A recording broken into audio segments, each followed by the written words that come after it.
Bubuksan na sa susunod na Agosto ang Southwest Integrated Bus Terminal sa Parañaque City na magsisilbing terminal ng provincial bus mula sa Cavite at Batangas. Dahil dito, inaasahan ng mababawasan ang mga bus na babagtas sa EDSA at unti-unti nang maiibsa ng matinding trapiko sa EDSA.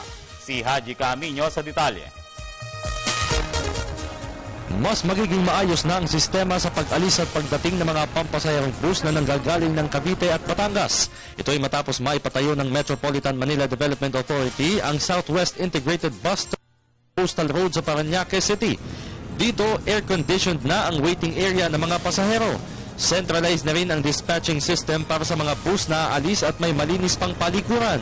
At upang maiwasan ang kalituhan, naglagay na rin ng maraming signages na tumutukoy sa departure areas. Inalam ng news team ang saloobin ng mga bus driver ukol dito. Sir, sangayon po ba kayo dun sa bus integrated terminal na pinatupad na MMDA, sir? Hindi eh. Bakit po? Maraming masisira yung biyahe. Pero nakasisikip po kami dyan. Laro kami dyan. Tinatayang 500 meters ang layo ng terminal mula sa dating pinagbababaan at sinasakyan ng mga pasahero. Ang mama namang ito na nakilala naming si Marlon, sang-ayon naman dito.